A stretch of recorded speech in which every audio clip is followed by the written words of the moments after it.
do. But our client will say, okay, there is no money yet. Wait, my client have not given me go ahead on this. What do you expect him to do? He's not going to do anything. Lawyers will wait for clients to say, okay, do what you want to do. You give them money for filing. You don't. Look at that 2.8 million. Was pre-April. Kí Otokoko sọ pé Odumosun must go lákọ̀ọ́kọ́. That was before GoFundMe. America. Ó ti sọ 2.8 fún. Iṣẹ́ yẹn ti wà nílẹ̀. After GoFundMe, you've only paid him another 2 million. So gbogbo owó tó kù níbo lowó yẹn wá lọ. Gbogbo owó tí Ghana TV. We need the statement of account. Gbogbo owó tó ń contribute everything. Where has that money? What have they done with it? What are they doing with it? Crunch Queen àti Chairman Shimakpada, they need to go back to that camp. We need to see the statement of account. What are they doing with those money? And even the 16 million to Odumosun saw, that money is too much for autopsy and toxicology. What is that? Sorry, can I just 15 million naira? Can Sister Adenike, good morning. Can I ask you a question? $10,000? Since the money is a public donation, why are they covering it? Since it's donation, they're supposed to be out in open for everyone to see how they spend the money, what the outcome of the money is. Sister, let me tell you a secret. They purposely employ Bukky Jesse as their blogger, so that if they want to do anything hanky-panky, Bukky Jesse will come out to blog us and shut us up. And you know the funniest thing, Bukky Jesse, she doesn't know anything. Because come on, 3 days course, 3 days training, been abroad for almost 25 years. To shut up. It seems that they are hiding some secret from her that is in fact, she doesn't know not Jack. Oh, come on. They are just using her to blog. They are just using her. She's their blogger. Iṣẹ́ tó ń gbà nìyẹn. Orí iṣẹ́ yẹn dẹ̀ ló máa kú sí. Ó máa bá ayé tiẹ̀ náà dẹ̀ ti bẹ̀rẹ̀ ní bàjẹ́ sí. Odumosun must go. Tó bá ṣe Odumosun must go nbí báyìí. Màá ju ẹ̀ síbi àbáyé ẹ̀ fẹ́ bàjẹ́. Ṣáwa la bá yín employ Odumosun ni. Ó ṣe jẹ́ pé mi ni màá bá yín kéde pé Odumosun must go. It shall never be well with you. Olóṣì. Don't come and type Odumosun must go here. Visit. You know I see you a lot on my page. I will put you in the bin. Ẹ̀yin ọmọ àlè jati ẹrú. Wọ́n máa fi give away 2,000, 5,000 naira. Wọ́n máa fi kó yín jọ lórí social media. Wọ́n máa bá yé yín jẹ́. We are all fighting for Nigeria to be better. Bukky Jesse. Bunch of fools.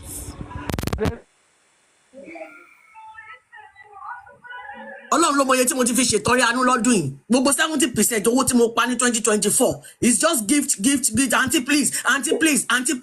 And you all will be there. Bukky Jesse will be deceiving you. Mo jẹ́ kí n jẹ. Aristocrat ẹ máa sọ̀rọ̀ yín lọ́dà ìpín network àǹtí yẹn wà bákan. Ẹ má bínú. You know I said something nígbà tí Mr. Joseph Aloba wá ṣépè ńgbà ẹ̀. Mo ní orí ara wọn ló ń ṣépè lè. Àṣẹ òye pé yẹn lọ́kọ́ ló ń ja gbogbo wọn sí. Because àwọn ló ń náwó wọn. Tọ́wọ́ dẹ̀ ṣe pé èpègè á sì gbogbo ẹ̀ orí àwọn tó ń kó owó jẹ. Ṣé ká tiẹ̀ bá wọn play Bukky Jesse? And you are spending it without recourse. People contributed their hard-earned money, and you are spending the money without recourse, without accountability. When they ask you questions, you say they will shut up. You tell them we didn't call you into this. Now they should come out and sort themselves out. As I will always tell to people, if anybody feels they've not done well, this is a public-funded project. Write petition to EFCC. It is 419. If they say they want to use it for A and they are using it for B, and you can articulate your point, you send it to EFCC. EFCC will investigate it. They will check the accounts that money has been going and ask questions. If they see anything untoward, they will act on it in public interest. If everything is fine, they will give them clean bill of health, and that is how it should be. And I don't know why people are afraid of EFCC. Tí wọ́n bá ṣe rere, ara kí ó àyà òbí. Baba knows everything. He knows everything. He doesn't even know his son's what. And one chase after crumbs. Ọmọ ẹlẹ́ran yín wá ń jẹ gbogbo ọmọ aláṣọ yín wá ń wà kísà. with everything that your son left before he died, instead of you to just have the patience, just 1 or 2 years, seek for true justice for your son, then you will be enjoying for the rest of your life. Showing off on social media. Baba Mohbad, you have not seen anything. I told you. Hello, Sister Adenike. Oh. In fact, mo gbọ́ nǹkan tẹ́ sọ everything. Ọlọ́run ló yẹ kí àdúrà tí àwọn èèyàn ń gbà lórí justice for Mohbad. Eré náà pé náà, máa wà létí òkun. Because I could remember when we had said that kó jẹ́ kí Muyiwa kú omi àti Odumosun by then. God bless you, my brother. Pé kó gba lọ́ọ̀yà mi pé àwọn lọ́ọ̀yà yẹn dẹ́pẹ́ gbé ẹni báyìí wọlé. I was there with on Sunday, but I'm very happy yesterday when Bukky Jesse òun náà ti rí pé kíní yóò yé òun mọ́. Aṣọ òpó ọmọ yẹ fún mọ́, ọmọ yẹ ti rí òun ọjà. But one thing mo fẹ́ kẹ́ dìmú nísìnyí ni pé ẹ sọ statement kan nísìnyí pé Bukky Jesse sọ pé ẹ gbé ìwòwò yín sí bàbá Mohbad. Ẹ má tẹ̀lé ẹnu Bukky Jesse kẹ́ máa gbá bàbá Mohbad. Ẹ mọ̀ nǹkan tó dùn mí nínú ọ̀rọ̀ yẹn, let me tell you. Bukky Jesse bọ́ta àwọn bàbá Mohbad dán ran níṣẹ́. Mi ì sọ pé bàbá Mohbad ló ní kó sọ nǹkan tó sọ yẹn o, but they purposely employ Bukky Jesse as their blogger. Hold on. I understand Bukky Jesse òun gàn tiẹ̀ ni because ó náwó ọwọ́ àǹtí òun cover ẹ̀ tí wọ́n máa sọ̀rọ̀ ó wá sọ̀rọ̀ jáde anyhow. Uncle kò sẹ́ni tí ò mọ kan fẹ́ràn sẹ́nu kan wá tì. Nǹkan tó ṣẹlẹ̀ ni pé all these things that they are doing or you are seeing today is pre-planned. They are not looking for justice. Mr. Muyiwa, Ifá Muyiwa is not, kò tiẹ̀ fi nǹkan kan jẹ́ family Mr. Loba. Who sent Mr. Muyiwa to Mr. Loba's life is who I don't know. But me, many things that I come to say here, I did not see it from maybe èèyàn kan sọ fún mi. Ọba tèmi àti ẹjọ́ ń ṣiṣẹ́ tí máa jíyìn fún lọ́jọ́ kẹ́yìn. Òun ló máa ń ta mí lólobó. Kì í ṣe pé bóyá anybody máa sọ fún mi, but tó bá ti ta mí lólobó, then I will start doing my own investigation. I don't just come here to pray every morning. Nǹkan tó ṣẹlẹ̀ ni pé Mr. Muyiwa was sent to Mr. Loba's life. Mr. Loba, it is not only the naked. Nori, Baba has made some mistake when his sons died. Tó jẹ́ pé àwọn mistake yẹn tó yẹ ayé bá gbọ́ like what Wunmi said pé tí ẹ̀yin go bá mo léèyàn tí bàbá jẹ́ má sọ kó pa wọ́n ni. Who does that? Pé the son that you saw on Saturday, pined on Monday, and you just accepted apology like that? Without doing anything. Ẹ wo bọ́n ṣe lọ sin Mohbad, ẹ wo bọ́n ṣe concrete ibi tó ń sin Mohbad sí. Who does that in this life?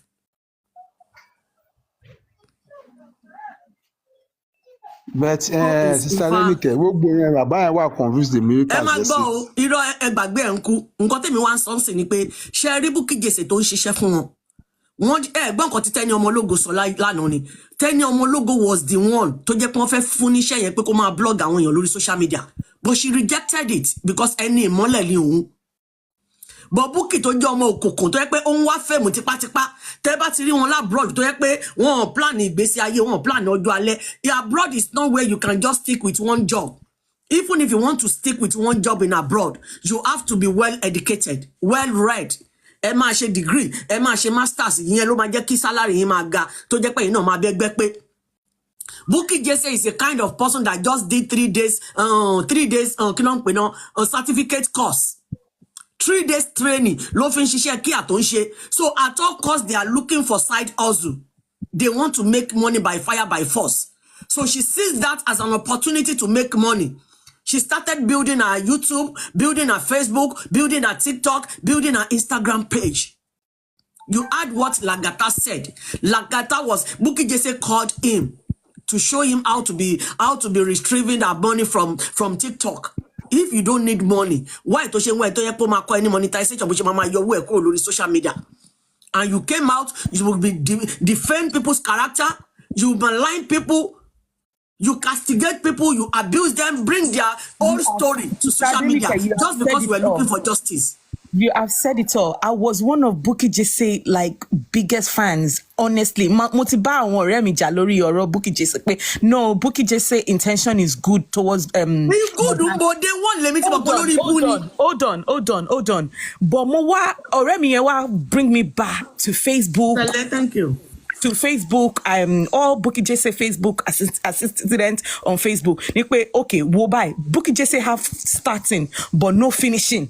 No, she can't Not finishing. Gara. And then you said you're very transparent.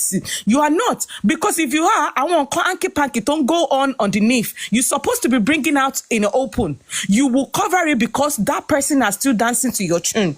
Telling your bad dance to tune. They will destroy everything. Destroy it. You know, you said this justice, yeah. Bukky Jesse is going to destroy every single one. We are not going to get justice with Bukky Jesse. No. She's going to destroy everybody with this. Auntie, page, you will understand what I've been saying. I said we are getting closer to Bukky to justice because Bukky Jesse Shebi Yeye Kudi said it now. Yeye Kudi said it that Muyiwa and Guresi was the one that is sending people out to block people. But people don't believe this woman.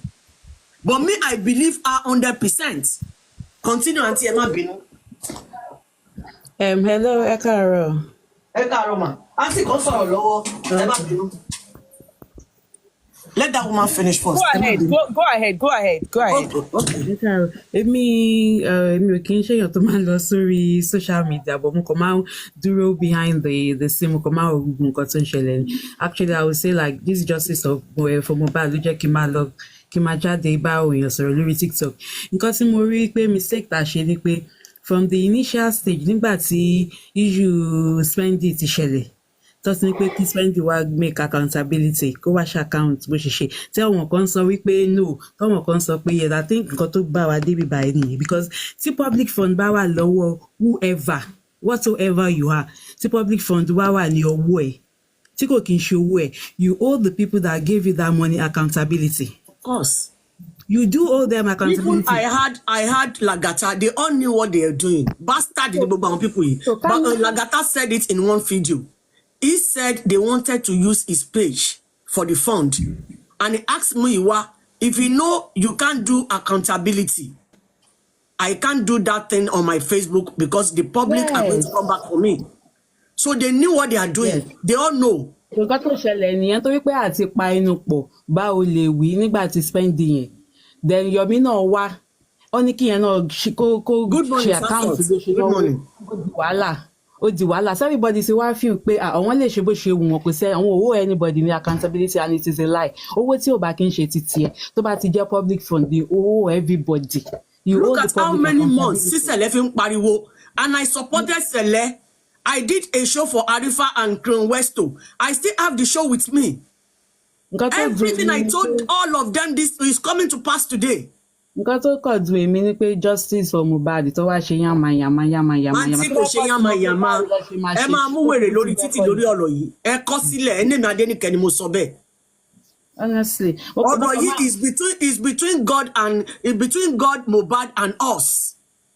Ta ló lè bọ́ lọ́hùn jà tó lè win? Kò sí. Ìjà ṣé yìí ní nǹkan tó ṣẹlẹ̀ báyìí ní ilé ayé rí? Kò sí. It's so annoying. Auntie Efo, let us all of us go and sit down and relax. But just learn from what is happening today. There is nothing like having pure heart. Adenike, mo notice but mi kì í fẹ́ sọ̀rọ̀ tọ́wọ́ èèyàn bá ń ṣe because tí bá sọ̀rọ̀ kọ́ máa everybody máa wà á ta èmi mo máa ń live life mi jẹ́jẹ́ ni torí mo máa ń wò pé àbúrò bàbá Mohbad jẹ́ mo pé máa ní o like his countenance, his body language kò really show èèyàn tó jẹ́ wípé ó relate mọ́ bàbá like blood. Sẹ́yìn mọ́jọ́ tèmi ti ń pè wọ́n síta lórí bíbá yìí tí wọ́n bí. Mo máa tún wá rò wípé okay tó bá sọ pé ẹni yìí relate mọ́ bàbá èmi ò nígbà yẹn mo pé ìgbàgbọ́ ló wà nígbà tí wọ́n kan pákó fi ṣe kó lè jẹun níbo ló wà ní gbogbo ìgbà tí wọ́n struggle because kò ever ti story tó jáde. Àti ẹ̀jẹ̀ bá bẹ̀rẹ̀ jẹ́ play kankan fún yín kẹgbọ́n. Ok, ó dàbí pé mo fi sí Bluetooth.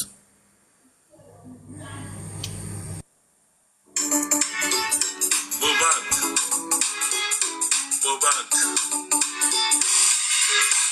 Now yesterday make you 1 year. 1 year when you leave us for this earth.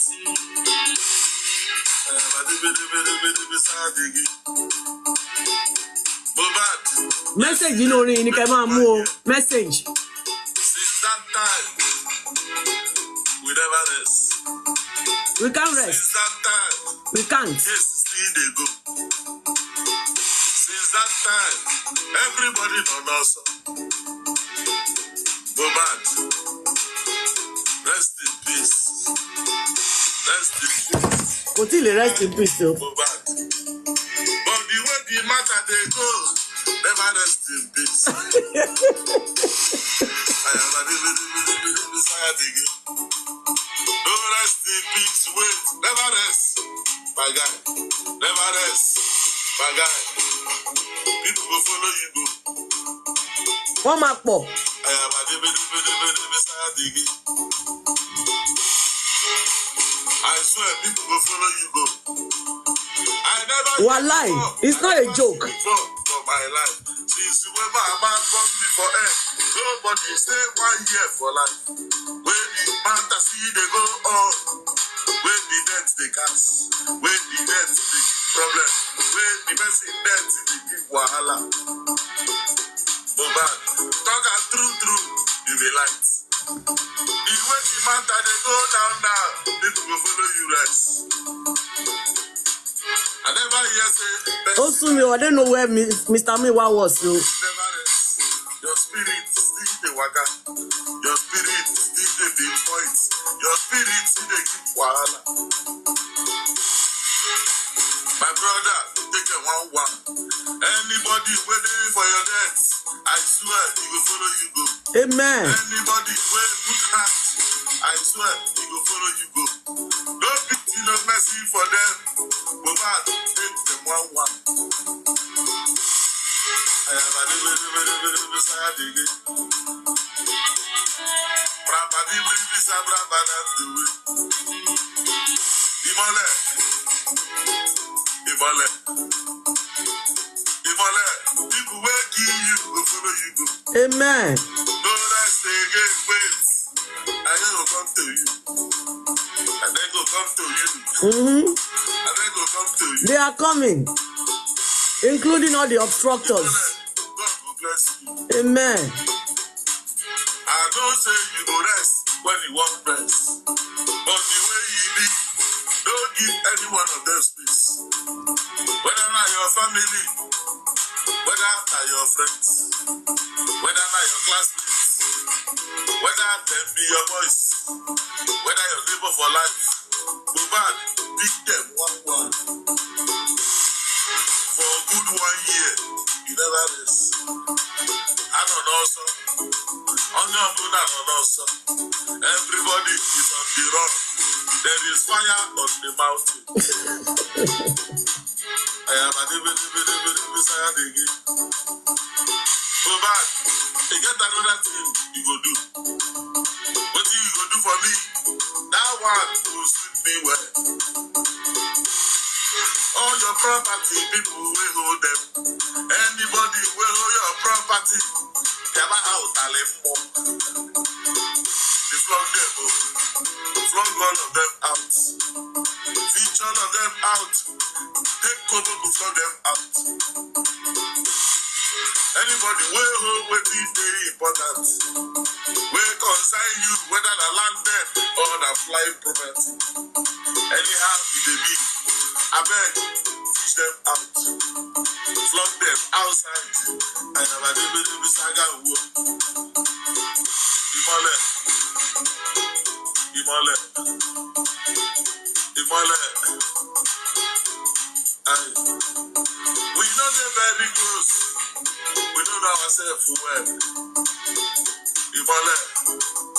God will bless you. Remember, don't allow any of them rest. Anybody will put hand for your death. They can't rest. Anybody will not back They your can't. death. They can't. Anybody will no one They talk. can't. They go follow you go. Mr. Rotimi, good morning, sir. If you like, pack them by dozen. If you like, pack them. Let me say, they go follow you go. Oh my God.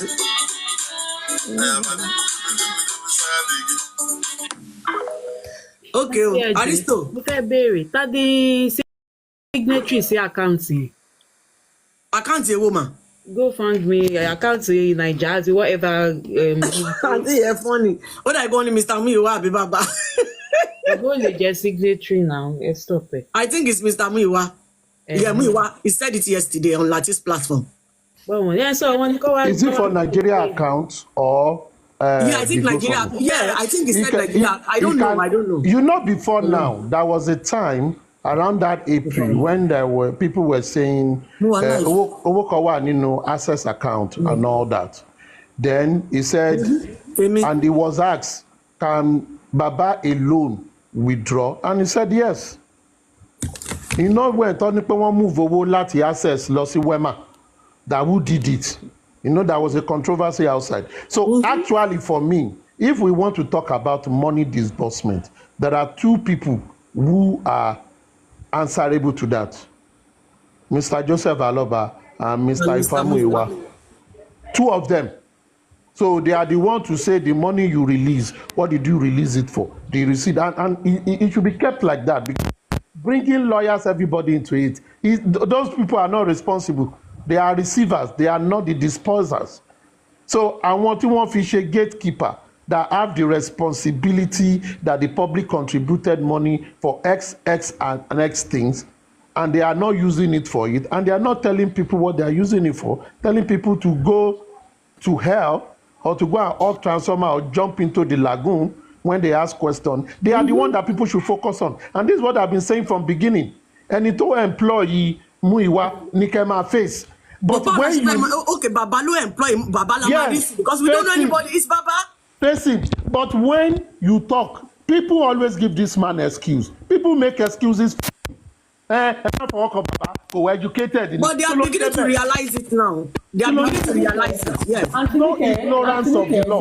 There's no ignorance in the law. I would let you console aristocrat is sorrow. We might be Sister Sandra. There is never ignorance in the law. Aristocrat auntie, you know, she want to tell you something. Go on, Sandra.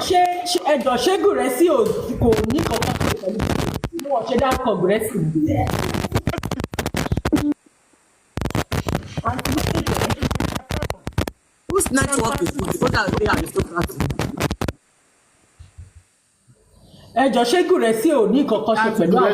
About money because it's not a signatory to the account. If Thomas okay, agba 5 naira, afugu resi ko lo se báyìí.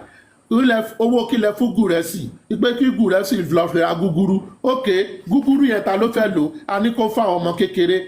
Ọmọ kékeré ṣe gba guguru. Baba Guresi ò fún wa guguru. Mr. Guresi ṣàkáùntì owó ta fún ẹ. That is how we should go.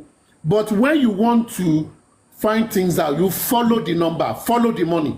Who released the money? On what account? What did you release it for? Have you done those things? This should be the question. But you know, whenever you mention Joseph Aloba, people begin to defend him. Oh, he's the carpenter. Oh, he's not educated. Oh, he's not aristocrat. You don't know their trick. They purposely send some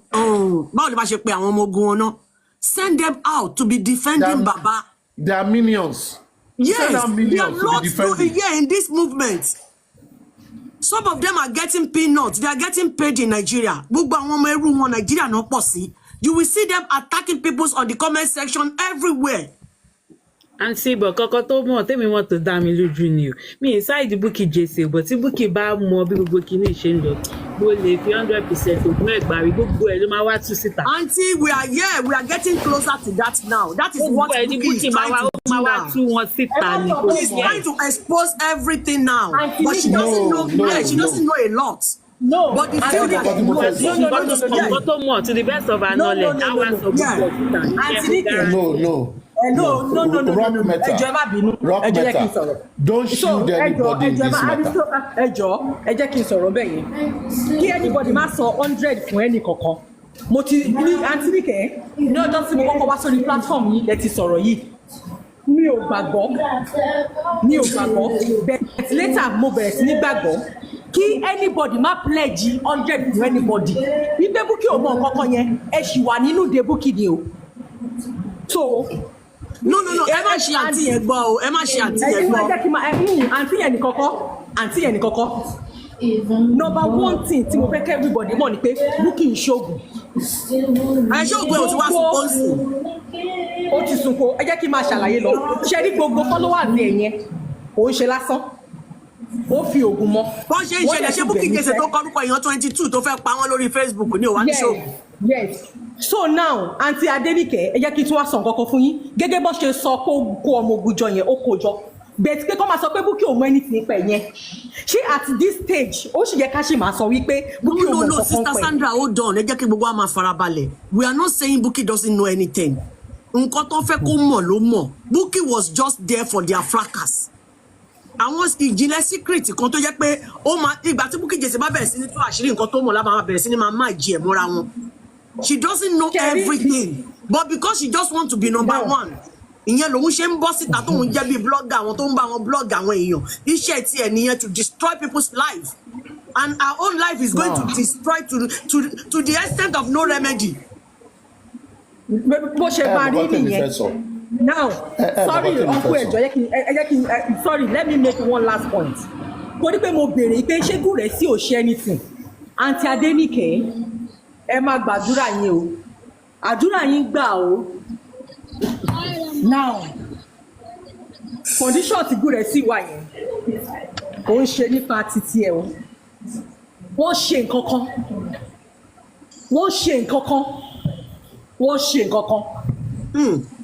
Ìtọ́ ṣe yẹn òun ló padà yẹn, and not only on ẹnìkan. Ẹ wo ó ní mo ṣe sọ yìí pé kí anybody má fún ẹnìkan it's a joke for me to be coming here every morning. Kí lẹ sọ ma? Willie, do you think it's a joke? It's a joke for me to be coming here every morning to pray? My sister. Ṣé ìgbà tó rí òwò nítorí tiwa tó fi ń gbẹ́bọ? I don't want to talk much, but God is good. Now, ẹ jẹ́ kí n wá sọ nǹkan kan. Ní nǹkan tí December kù tó fi máa parí, wọn ò ní lọ. They will pay. Wọ́n dẹ̀ ti bẹ̀rẹ̀ sí ní pay fún báyìí. People don't go kó kú 31st, ẹni tó máa ya wèrè nínú wọn. Lágbára Ọlọ́run, inshallah. Because wọn ò fi ẹnu lásán máa ṣépè tán ṣẹ́, wọn ò fi ẹnu lásán máa ṣe fracas o. Bó ṣe ń fi oògùn ṣe wọ́n ta ọfà ṣe. A lot of host ní ó gba ọfà láti ọ̀dọ̀ wọn. Àwọn ogun wà ní lọ. Because many people ní kí èsàrà kan rìn kiri ni. Bẹ́ẹ̀ni, wọn ò ní lọ. Pé kó máa fún ọ̀kan ní 100 yẹn. Ipe ẹ wo ká má trust ẹnì kankan ara wa gan ká má trust ẹ o. That is it o. Anybody tó fẹ́ trust èèyàn kó má trust anybody. Ipe kí kíní kan bá mọ̀. Good morning, Queen Mary. Tí mo ti ẹ sọ gan ti ẹ yé mi because I know a lot but I don't know how to say it. I don't know how to say it. Wallahi, Aunty Adenike, I knew a lot but I don't know how to say it. Sister Sandra, me, I'm just happy anyway. I'm just happy. Ọbẹ̀ kò gbúdọ̀ mi ní kó àgbà. Ọbẹ̀ gbúdọ̀ mi ní kó àgbà. You know what I just want to say is this. Let me give us this analogy. À ń jáde lọ, àwa wọnú bus. Ṣebí driver ni máa gbé wa níbi tá à ń lọ. Bẹ́ẹ̀ni sir. Driver ni bàbá Mohbad. Bẹ́ẹ̀ni. Bàbá Mohbad wá gba apèrò sọ́kọ̀. Ìyẹn ni Bukky Jesse. Ó wá gba conductor. Ìyẹn ni Muyiwa. Tí apèrò sọ́kọ̀ pè wá sọ́kọ̀ tó sọ fún wa tá a lọ sí Abẹ́òkúta tó wá ń sọ pé Abẹ́òkúta là ń lọ o. Ó dẹ̀ mọ̀ pé driver yẹn Ìkòròdú ló fẹ́ dúró. Ó wá sọ fún wa pé Abẹ́òkúta là ń lọ. A wá sọ wá Abẹ́òkúta fún àwa jókòó. Conductor náà mọbi tó ń lọ. Mr. Guresi, Mr. Muyiwa, ó wá gba owó gbogbo wa, ó wá gbowó sá lọ. Ẹni tó pèrò sẹ́kọ̀, ó dúà ní. Yes, Baba is the driver now. Tálámàdìmú. He's the driver. Analogy to my phone. Analogy. So everybody might say excuse for anybody. No excuse for Mr. Loba. No excuse for him. Ìgbà ẹ lọ máa sọ̀rọ̀. Mr. Loba will be held responsible. Over 2 chance. For me as a person, mi ò sí one chance. Àwọn èèyàn ti ń ké, wọ́n ti ń pariwo, wọ́n ń sọ gbogbo ẹ̀. Tí màá yìí bá wá lórí platform ẹ̀, á ti máa ṣe excuse fún wọn. Àwọn fans mi, àwọn sister mi, àwọn èèyàn mi. Ṣé òun lè fẹ́ máa support ni? Baba, aristocrat, if Baba is not did not know what is going on social media, he won't be coming to be defending his own people alone. His own carcass of thief. Guys. Yes, now. Good morning, TSL. Good morning. We are fine. Good morning. With all the noise, anytime this man comes out, he still comes to defend these people. I even have Baba's number. And you want to excuse him? You cannot excuse him. You cannot excuse him, even if he doesn't know about it. But his mind should be telling him, these people are doing something that is wrong. He's the one that came to the public that say, help me. He's the one that called the public. So the public will hold him responsible. It is not the public that chose Muyiwa. He's the one that did it. So the buck stopped unstable. So when people continue to give excuse for him, they are not ready. They are not ready for justice. They are not ready for justice. He will not make the right decision. People just have to look at every other person. Èmi fẹ́ bèrè question ẹ jọ̀ọ́ bóyá ẹ lè help me. Èló gangan ni wọ́n dá sínú èló ni gbogbo total amount tó dá sínú GoFundMe. And then 2, kí ni owó yẹn gangan kí ló fi ṣe? Wọ́n ní I need the accountability for that money. But aristocrat ẹ jọ̀ọ́ sir, mute. Were you on yesterday, sir? No, I don't go there. I'm not there. I don't know if I should play it, but it's long. I recorded everything till when Mr. Muyiwa left. Mr. Muyiwa, and the extract I listened to, Muyiwa's voice was shaking. He was shaking, but at the end of the day, he doesn't have someone that is guilty. Any hand. Yes, he said there's 800 naira, $8,000 remain in the GoFundMe account. $8,000, yes. So what did they do with the rest of the money? We need to know what Madam Adenike, did you remember since when I've been saying the money in GoFundMe is gone? Of course. People are only seeing the number. I've been saying they spend the money. The money is gone. Even do you remember the IT guy told us how to check it? Yes, sir. The money is gone. These people just collected money. They put money in Nigeria account, every account. Where's the money? We remember when Lagata went to America as well. You remember Lady Harris raised the alarm as well. Yes. But Bukky just said at the beginning, Bukky just said that there's 3 signatures to the account. So how so for the GoFundMe account or the Access Bank account? Sansot, can you please come up? You see that GoFundMe account? It is the person that opened the account that will withdraw money. Number 1. They can put other people's name in the narrative. It does not hold water. It is the person that hold the account, because an account will be specified there, just like TikTok account. If you are monetizing or any social media, you put an account if you want to withdraw your money. They will not send the money to someone else's account. It's that person that will press the button.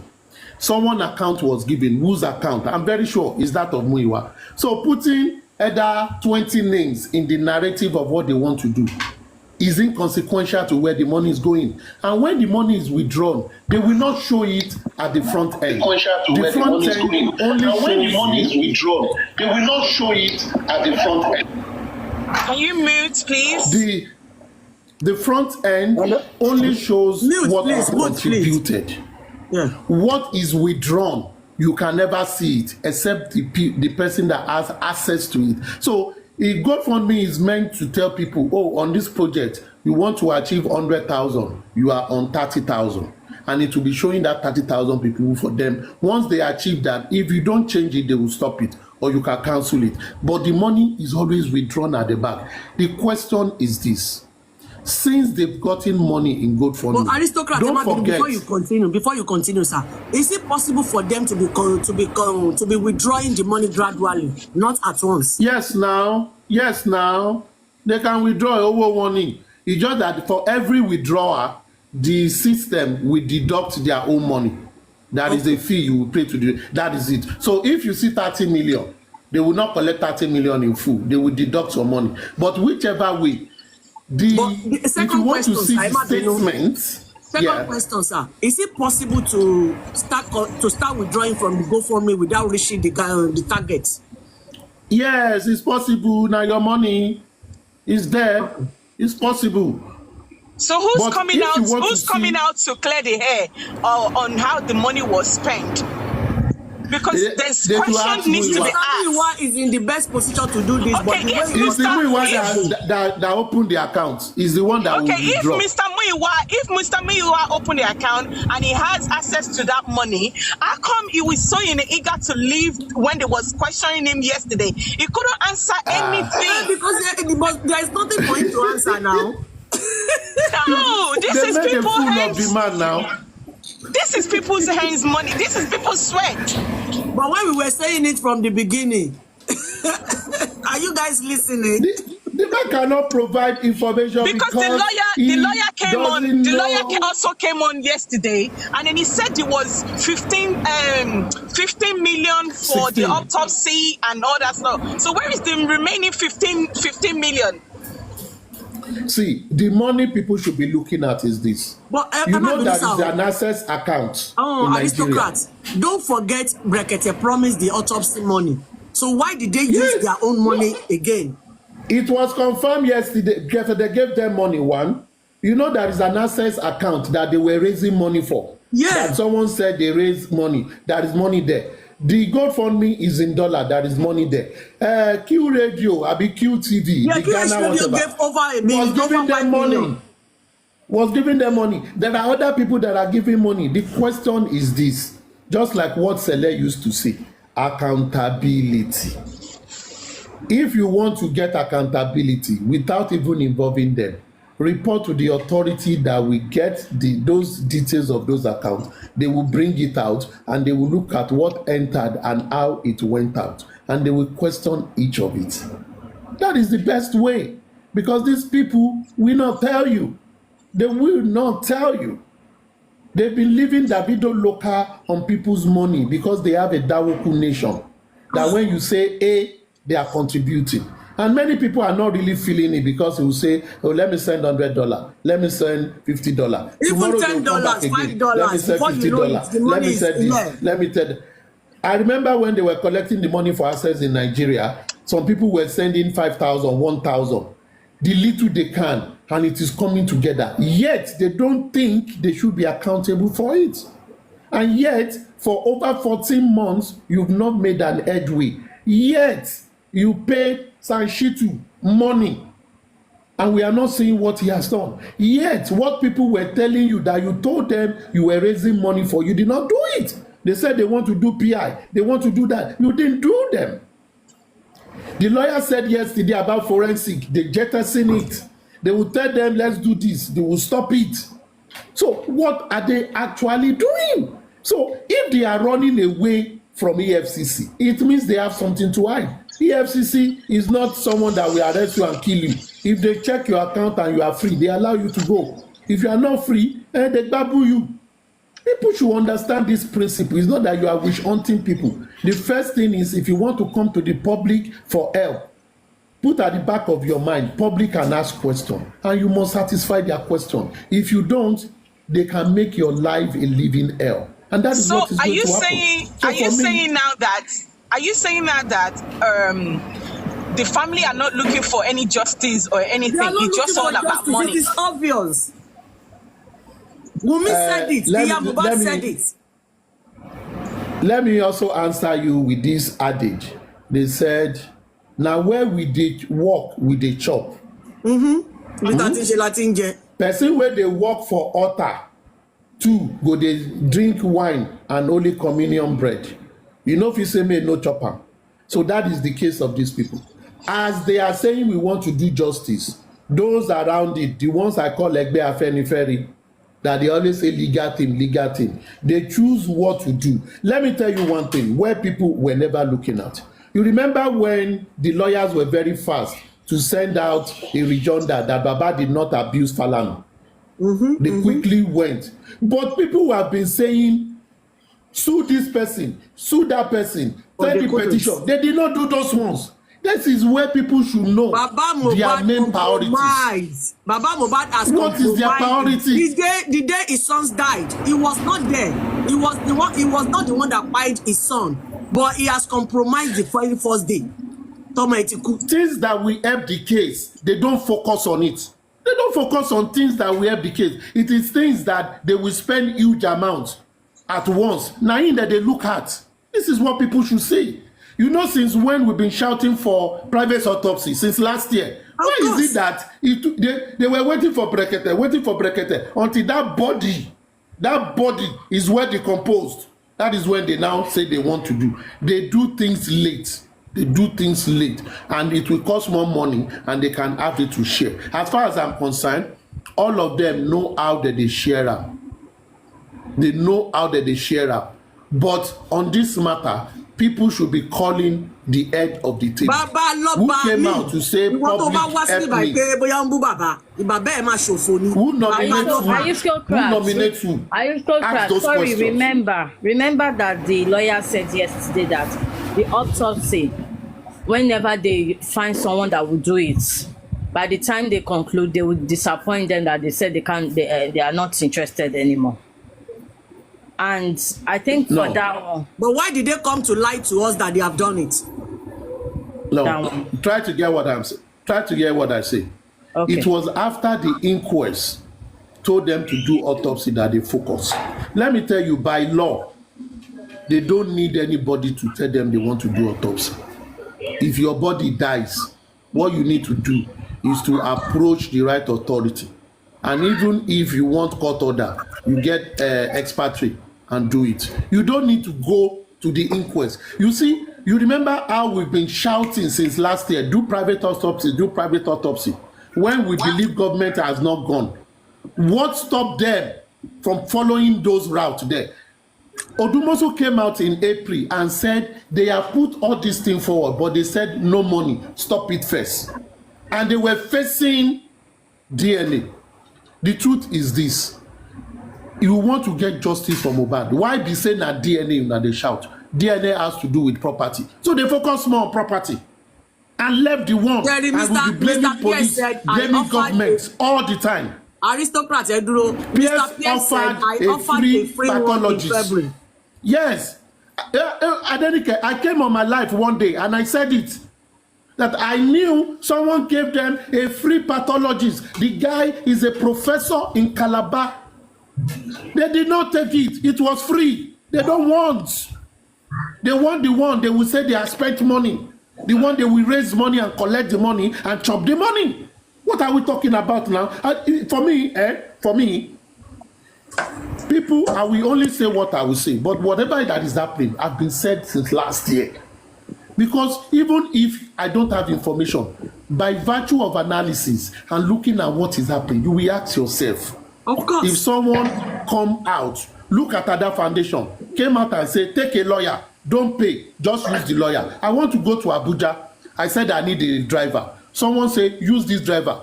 You now say, no, and all you need to do, driver, you are taking me to Abuja, take this place, take this place. The person that paid does not have business again. Now you go, they tell the driver what to do.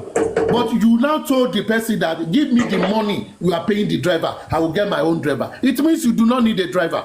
And that was the crux of disagreement in January. When Muyiwa came to the meeting, that Bankole and Smith said, and Ada Foundation, and in their meeting, said, we have paid this man. They want to collect 15 million, even though it is discounted. We will pay the money, but take the lawyer to do whatever you want to do. We don't want to have involvement, but don't worry about his legal fee. You can.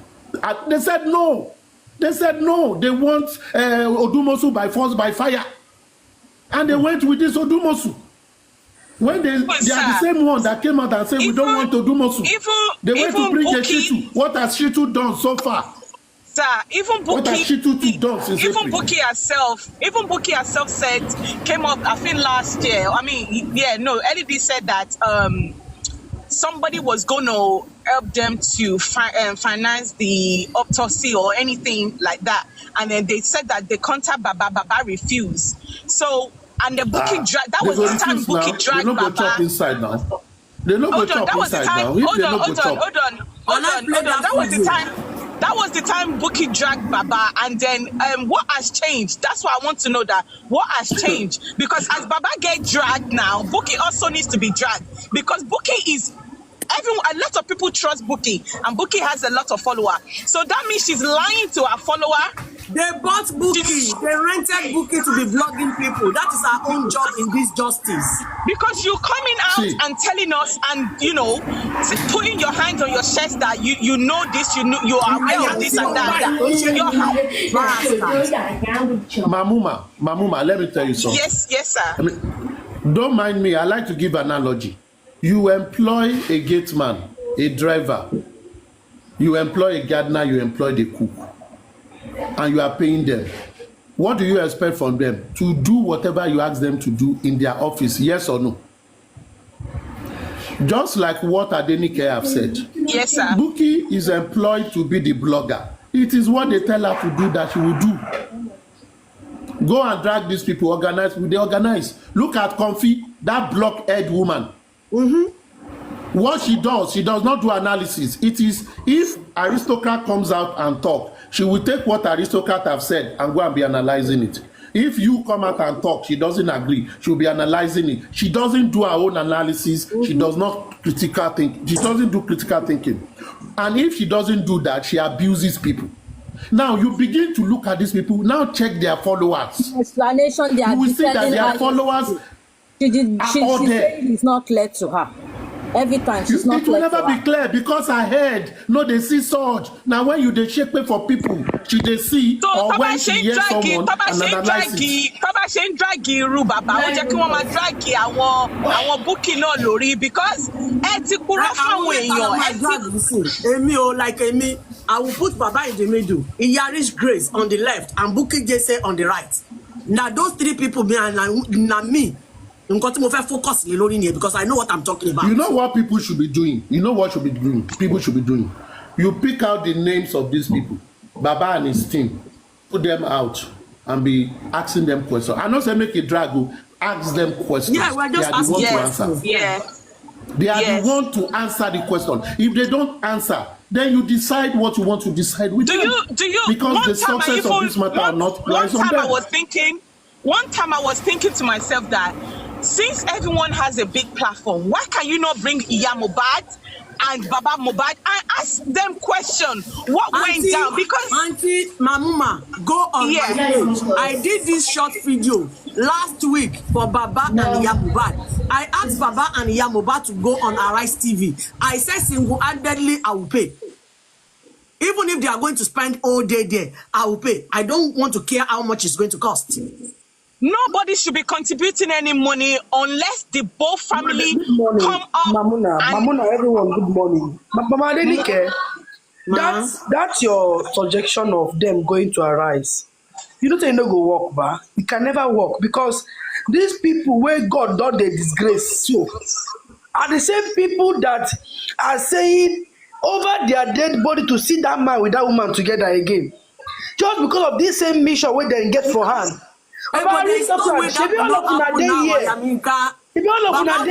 will get to a stage that he will have no choice than to go to his wife. If that man go, Ashiri ma tu come Ashiri. You think there is a one Ashiri is hiding anyway? The men Ashiri never even two now. The men were never two now. In the road. The men Ashiri never two. Say I beg, Baba aristocrat. Shebi na here where we dey for June. Where we do protest finish, where Beckys expose waiting where Muyiwa sent to me. Sister Sandra, give me your space, I will bring you back. Who be the first person where called the church said I am the one that sent who called the big chest? Say I am the one that sent the message to Muyiwa to send to you. Is it not an Asupo? I've been an Asupo. But today the same hand they try exonerate herself from this camp. Now lie. And you must remain in that camp. Just relax. And you must stand there and defend Baba. You must stand there and defend Muyiwa. You must stay in that group and defend Lakata, all of them. We come back. We say Lakata come they lie. Anna Sugo come and say yes. Now true like that talk. They do my like I see. I am in You must remain in that couple. The way and don't hear everything yesterday. Him too. She did impressed. And for me, she surprised. Any jegbi ma kugbi ni anole sansi. You must cook me. Ó yà lẹ́nu lánàá ńgbà tí lọ́ọ̀yà yẹn ń sọ gbogbo ẹ̀ kó lè sọ̀rọ̀. Even more question upon question upon question. Baba aristocrat ẹjọ́ ẹ ṣe show pẹ̀lú Anna Sugo kẹ́ máa bèrè àwọn question lọ́wọ́ ẹ̀. Which defend you wan defend Baba now? All of them. They go come and call the cause Baba now. Everybody don't hear the two way lawyer. If you have any question, if you aristocrat, okay, boy, I only show. Baba aristocrat àti Baba Kekran ẹ̀yà ṣe show. Kẹgbẹ́ na Anna Sugo wọlé. They have to let her know. Kẹbẹ̀rẹ̀ lọ́wọ́ ẹ̀ questions wọ̀nyí. Ṣé ọmọ ògógóró ń gbà tó fi ń defend Muyiwa ni? Àbí wọ́n ti fún ẹ ní ṣíẹ̀ tiẹ̀? Because we need to know why Muyiwa Anna Sugo was coming after anybody that tried to talk to expose Muyiwa and Blakata and the crew and their clique. Why is she not trying to exonerate herself now? She didn't pay her money, let me say this thing. Or they didn't give her a share. Let me tell you something. In the Bible, it says, before I was blind, now I can see. I can see. Let's leave it like that. Everybody, as I always say, everybody good day all right.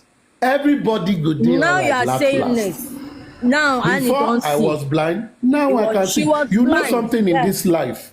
Something when Andy is here now. When Andy left that time, Andy was talking. Andy said something and I hold on to it. And it's against Guresi. Andy said, I was paying for media placements. And every time, I said, that is my job. I am doing it wholeheartedly. They are talking. He thought he was with them. And he now found out why they were talking on social media like this. Someone say, Baba, have you seen the money we sent for the press release? The guy was angry. Andy begin to ask questions. When Pierce fought with them, you know why Pierce fought with them? The EFCC talk they were talking. It was Pierce that mentioned it. And this was far back in February. When Pierce told them and said, this money, what is it? I will call the EFCC. And they now asked, Muyiwa told Pierce after some discussion that, what is your interest? Name your price. And the guy got angry. And he since said he Pierce was asking questions, he became their enemy. Yeah. Look at us. When we started, everybody they clap. Oh, they talk. Where they talk. But when you begin to ask some questions, when you are getting closer to the secret, when you are getting closer to the secret, and they said they are anti-justice. You see, and this is why God have created the world to be so good. Àwọn ọlọ́gbọ́n díẹ̀ ló máa wà so that kí àwọn òmùgọ̀ lè kọ́gbọ́n. Everybody bá jọ lọ́gbọ́n, gbogbo nǹkan máa dùn, gbogbo ayé ò ní dùn. So some people will see, some people will not see. And that is just, but when they see, they will kill. But everybody cannot see at the same time. So this thing, it is good that is unveiling. Some of us have seen it, we've talked about it. They say they are bad people. Okay, now some have seen it and say, hey, they don't chop us finish. But some people go still, they do Dawoku nation. You should know that. They will Dawoku till their kingdom come. Of course. So that's how the world is. But aristocrat, don't be deceived. Let me, Mr. Andy, for me 1 minute. All the money they are contributing, do you think is coming from the public alone? No. Many of the money they are using Owa Abutushi Abulaleju. Short here. You know there are some money, there are some people that are not on social media that are contributing well to this thing. Bukky that is giving Baba money every month. Don't be surprised that Bukky is working for Naira Marley. Yeah, she's working for Naira Marley. Owó tó fún bàbá every month òun náà ni GoFund nìyẹn so ẹ má jẹ́ ká tanra wa wọ́n ti ń pín owó yẹn láàrin ara òun ni. Ẹ jẹ́ kí Mr. Andy sọ̀rọ̀. Mr. Andy, ìgbà wo ni ìyàwó yín èmi ni mo fẹ́ wá ṣe àwọn special oúnjẹ fún yín. Good morning, everybody, and good afternoon, and good Good evening. morning, sir. Good morning, sir. If you can permit me for 5 minutes without Even any if you want to interjection, take that over, would be just good. go ahead. Àwa lọlọ́pẹ́. This is my own personal opinion. Okay, sir. I can categorically tell you that what have unfolded since yesterday, justice for Mohbad is over. Take it or leave it. I will repeat, justice for Mohbad is over. It's only God intervention right now for we to get justice for Mohbad. Only God intervention to get justice for Mohbad. Kí ni reason tí mo fi sọ bẹ́ẹ̀? I don't want anybody to blame Anu Asuko. You understand me? Ibi tó ríran dé ló ríran dé. Where you can blame Asuko right now is that if she still comes today and continue to defend Muyiwa and the rest, then you can blame her. Let's put that one aside. Wọ́n ní tá bá fa gbùrù, gbùrù máa fa gbó. You understand me? And the point is this. Baba Aloba, Joseph Aloba himself have lied to us at the beginning of this justice. And this is the question you need to ask yourself. Kí ni Joseph Aloba, kí ni wọ́n sọ fún nípa ikú ọmọ ẹ̀ nígbà tí wọ́n pè é? Ṣé Blessing kò dédé pè é ni? Ó sọ pé Mohbad ti kú without no any further information, explanation. Who told Baba Mohbad to go through the back of the house? Who told Baba Mohbad, go upstairs, you will see a pool of blood? You understand me? And now, this is not the first month, it's not the second month, it's not the third month. Tí a bá fẹ́ rí justice, Baba Mohbad máa jẹ gba nínú nǹkan tó wà nílẹ̀ nsìn. Ó máa jẹ gba seriously. Anybody that still want justice for Mohbad, if you continue to be supporting or defending Baba Mohbad, that when you come for Baba Mohbad, we will come for you. Any year till ready for justice. Sọ pé Baba Mohbad ló pa Mohbad. But along the process of this justice for Mohbad, a lot of mistakes Baba Mohbad have done. Let's take that one as number one. Silly mistakes.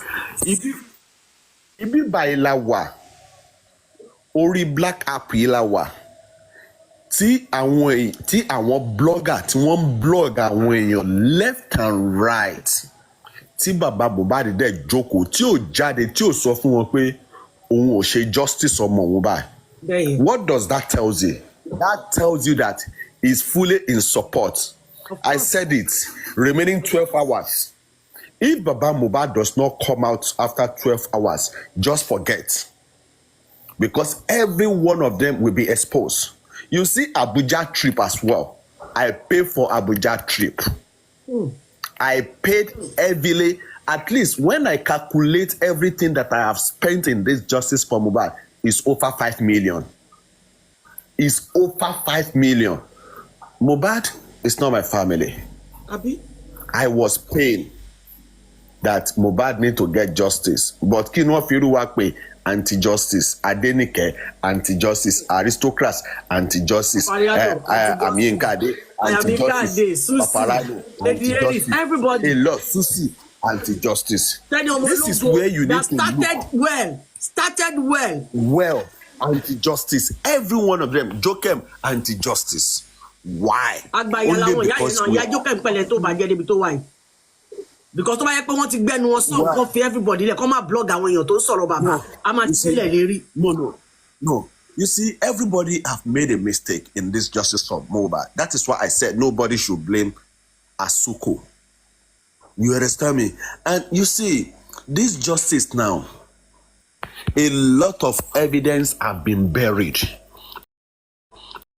Your PS. Number one. Only God intervention for we to get justice, and only if Baba can come out and tell us the truth, what he knew about the death of his son. When his son was crying, he was not there. It wasn't there. But kí ló ti mọ̀ at least ìyá Mohbad ti jáde nínú voice note ó ti sọ reason tóun fi belong to Wunmi side ó ní ṣé ẹ fẹ́ jẹ́ kí wọ́n pa mí ni bí wọ́n ṣe pa Mohbad ó ti jẹ́ ká mọ bí tóun belong sí. And Baba Mohbad was asking some questions. He said, "Come be Baba, ask Baba who broke Mohbad's neck in the church." Hold on, Adenike. Now, don't come and tell us Bukky Jesse is live. Kí ló kàn wá pẹ̀lú yẹn? My block now, when you look at the old things, foundation man will not to push out. Ṣé Baba Mohbad ò gbọ́ ni? Foundation man will want to push out. No one push out in this justice for Mohbad. Now, let's start by African TV. One song kankan, one give excuse, fine. Let's go back to Oriyomi Hamzat. One song kankan, one give excuse. Where's Ada Foundation? One song kankan, one give excuse. Where is Berekete? One song kankan, one push outside. This is the question you need to ask yourself. Why these people, Muyiwa and his own cohorts, why are they pushing this foundation out? Away. Now, the question is this. For the last 16 months, only private investigator we don't have. Phone forensics we don't have. Nothing is being done. No single petition. Do you know I called Baba what they can do to hire private investigator that will be working with Karimo's case in America? But at the end of the day, they didn't even do anything about it. I called him on WhatsApp. I told him and Mr. Muyiwa. Continue, sir. And Adenike, you see, a lot of expose. One might expose Sarah Wongo. One might expose Sarah Wongo. You see this barrister Odumosun to what defender, right? One might expose Sarah Wongo. Of course. This is a lawyer who went to QH radio to be yarning rubbish. To sọ pé wọ́n stab Mohbad kò sí nǹkan kan tó ṣe Mohbad. You understand me? This is a lawyer. Look at the case of Mohbad. It's an high-profile case. This is a lawyer that resides in United Kingdom. He's a lecturer. He's not practicing. Kí ni àjọṣe tó wà láàrin Muyiwa àti barrister Odumosun? Because I remember we told Muyiwa that this man must drop this case. Immediately we got Sanshitu. Muyiwa rejected. Muyiwa told us pé òun ló ń ṣe case DNA. Okay, can we pay him off from the public money? Muyiwa ò gbà. Muyiwa ò gbà. Muyiwa sọ fún wa pé òun ní pathology. We asked him, why do you want to bring your own pathology? Why Sanshitu have everything in his own disposal? Why do you want to bring your pathology? Muyiwa ò gbà. That was then. It now dissolved the group high. Crunchy Queen and Chairman and Lighton was on then. Muyiwa is very, very dodgy. You understand me? Actually, you see, in law, there's no ignorance in law. No. That is why I'm saying this, that Baba Mohbad go, oh my jenenu kan tó wà lẹ̀. Baba Mohbad ló máa jẹ ìtọ́jú. Ẹ jẹ́ ká rántí nǹkan kan. If the Lagos state government does not want justice for Mohbad, in the first instance, they are not going to exhume the body of Mohbad. Of course. But after they exhume the body of Mohbad, they now see how the family is rolling, and they took their advantage. Lagos state kọ́ ló pa Mohbad, wọ́n sí nínú ilé Mohbad. Ẹ wo barrister Odumosun for the last less than 1 year, nígbà tó gbà lọ́wọ́ Fadele, ordinary hospital, the two hospital, Perez and Mary's hospital, wọ́n lọ síbẹ̀ láti lọ ṣe anything. Now, ni wọ́n fẹ́ bẹ̀rẹ̀ fún forensic starting pariwo from day one. I need them to interview lawyer Fadele as well. Man, yeah, man. Understand? Ilé Mohbad wọ́n tà wọ́n ní nǹkan ló nílé. Ẹni tó declare Mohbad is dead inside the car wọ́n mú jáde.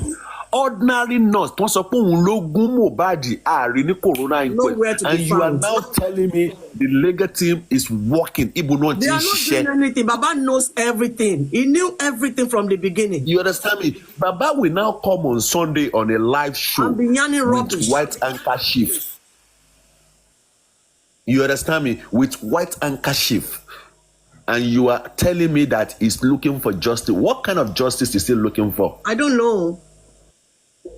You understand? Táwọn èèyàn bá lọ kò gbọ́dọ̀ súnmọ́ o ẹ má lọ sọ́dọ̀ bàbá lọ́ba o kọ́ má ṣe kí nǹkan ṣé ẹ̀yin lẹ́sùn wọn àti ìyá Mohbad pọ̀ ni. Ó sún mi o. Ìyá Mohbad ti mọ many things tó ṣẹlẹ̀ sọ́mọ ẹ̀ jẹ́ wọ́n get along ẹ̀ jẹ́ kí wọ́n jọ wà so that bàbá yẹn á tape ìyá Mohbad á gba àwọn kankan ẹ̀mí lọ́wọ́ ẹ̀ yàtọ̀ sí nǹkan tí Blessing ti sọ fún. Let's be realistic with ourselves. You are correct. Let's be realistic. They have to separate them. They have to separate them so that Mama will not be able to tell Baba the details of what she has found out. And nǹkan tó ṣe fún Baba yẹn nìyẹn. Let's be realistic with ourselves. After that last corona request, Priya reached Grace. Make sure he blocked Baba for not. I believe. For Yabo not.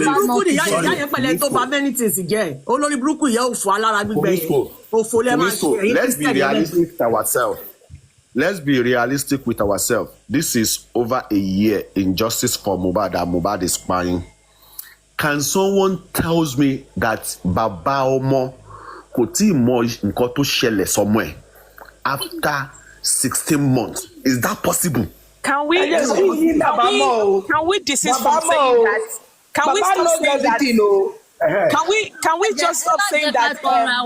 Emma Jeka Tonrawa, Baba knows everything.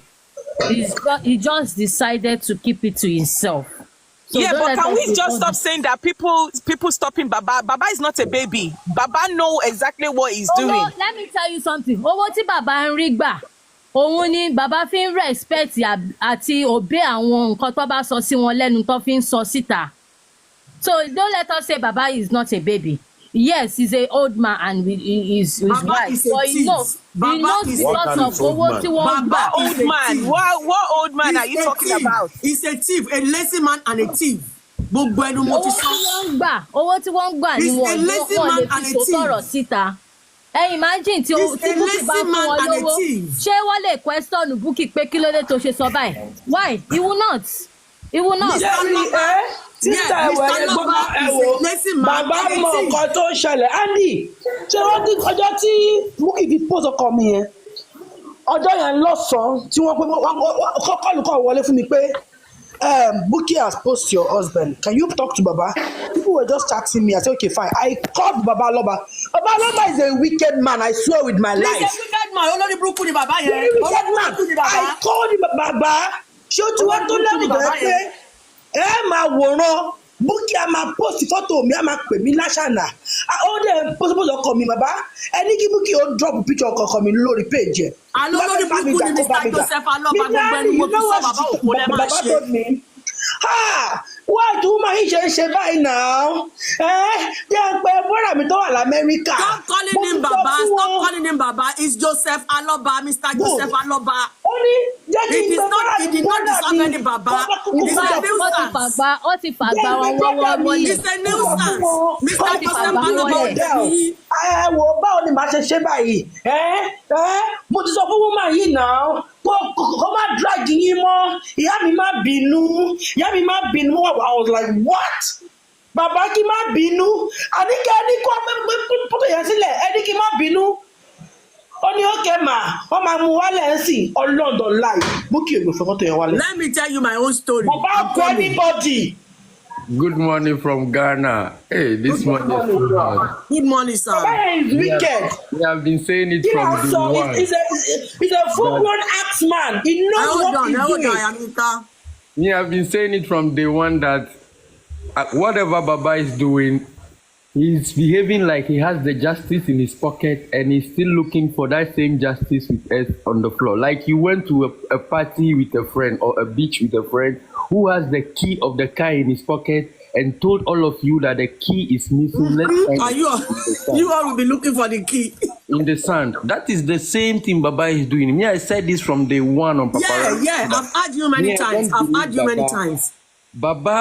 Baba had the first agreement when he went to that house. He has God bless you. We said it here this morning. And then later, when everything unfolded, then Baba realized that my son had a lot that I can still fight for. So that first agreement Baba had, Baba was disappointed. He got to realize that Mohbad is rather a billionaire. So Baba is now not fighting for justice. I have been saying it that Baba is fighting for property. For himself and his pockets. From the first day, I told you, when they started this gold farming and thing, I started telling Paparano that so far as they bring this money issue to this thing, one day this whole thing will cripple with this money issue. Because first, the world listing our money in Nigeria is something suspicious. People will start finding ways to attach that money to fraud. I said it from day one on Paparano. Let me quickly say something. Sorry, sir. Yesterday, when Odumosun was saying all this thing, Odumosun said all the work they have been carried out so far, Baba has been the one paying money. Meanwhile, before Odumosun came out yesterday, Muyiwa was on Latisne platform. He was saying, I am the one paying Odumosun. So yesterday we are now saying it on Arifa's platform that okay, all the money that Muyiwa said I am the one paying, who is he paying to? And if Odumosun is saying Baba has been the one paying money for all the work we've been carried out so far, so how is two different payments? I don't know, maybe you guys are getting me right. Yeah, I think the public, we've done a mistake from day one. Because when you listen to all Mr. Ja, hold on. It is not a mistake. It's just things that we're going to handle on social media. We are just learning from this Mohbad case. Exactly. But one thing is, when we listen to all Mohbad music, Mohbad ran away from everybody and came to complain to the public. Mohbad didn't even trust his family. He took everything. He came crying to the public because the family couldn't help if you listen to his cry in all his music. But we took the fight back to his family where he was running away from. So Mohbad know that even his family compromised on him. No, John, we didn't take the fight back to the family. The family came to hijack the fight from us. And we accepted that. We accepted came and hijacked it. Looking deep. We accepted it without looking deep. But right now, Mohbad's case is just a case study. We are learning. We've learned so far from it. So if all of my Jakari, may we not see anything like this in our midst anymore. Amen. But if something like this comes up again, we know how to handle it. I've always said that let's separate Baba from Mohbad, because we that are not Nigerians, we that are outside Nigeria, Mr. Ja, let me tell you what is going on. They employed some bloggers. If you are trying to say the truth about Baba, they sent bloggers out that will blog you. And many people doesn't like their families and their pictures flying on social media. They bring out people's stories. They bring their children. They cause people. They have done a lot of things. Adenike, remember, Odumosun said this yesterday. Odumosun said when they wanted to go for this police investigation, they said Isabella, what was her name? Isabella's father, that they tried to communicate with him. And I think they did accept. Isabella said they took his father's picture out and started abusing his father. So because of that, Isabella's father refused to follow up with the Odumosun's because they were trying to work together. Good morning. So because of that, they said they now went for another police people that Oga. So all these things, because people always scared that whenever they do all these things, they bring their families out to bully them, to drag them. That's why people always run away. like what Odumosun said. Odumosun said they actually hire some what's it called now? Personal investigator or something like that. When they now the person went to find out how much they are going to collect with other people that work with them, they said they don't want to die, that they can't do the work. So they said, Odumosun said they now came back and said, oh, they are not. And Nuisance Bukky is on social media now. I'm reading her caption now. She said it's a conflict interest to bring some clinical out. Let me read it. We can play her here, but I'm not going to go to her page. Mumbo. Coming into justice. Only it is a conflict of interest to share pertinent information about a client on social media and to join a TikTok live to share details about an ongoing open investigation. It is also unethical to force your client to do anything against his or her wish, most especially if they deem that it is a potential threat. Knowledge of what I'm reading. Can we play her or should we just leave her and continue? Hello? Let's play Amma. Let's play her and hear what she has to say. Etiquette. Make Anna no get lost again. No, Bukky is not a fellow truth person now. You people should have it in your mind. Don't get carried away by what Bukky is saying again. I'm not going to get carried away with her nuisance. I want to say something, please. She's on the floor. Please, the way we are scared that people will come for it, the public, we are more than those people. So why do we always think of them? Why can't we also think let me tell Mr. Ja, let me tell you one thing. I have been on social media for over 4 years now. Before I started coming on social media, I learned a lot about this social media. Not many people knows about social media. Not many people knows about fracas. So it's going to be something that is going to be strange when they go to your Facebook page and bring your family out, your children out. Like me now, I have grown-up children on social media. And the day they were going to, they blocked me. They said I sent my nude to Mr. Loba. Like I am Yinka as well. They said, Bukky Jesse, Baba's blogger said I sent my nude to Mr. Loba. One of Mr. Loba's relative happens to be my friend. They called Baba. Baba opened up to that woman. That is a lie. And Baba promised that woman that he will come on his platform to come and debunk it.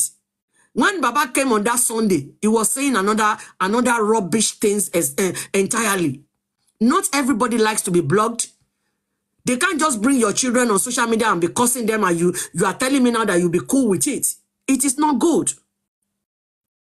They just employ this lady to be defaming people's character, maligning people's character, and be cursing on children, lying against people. It's not fair.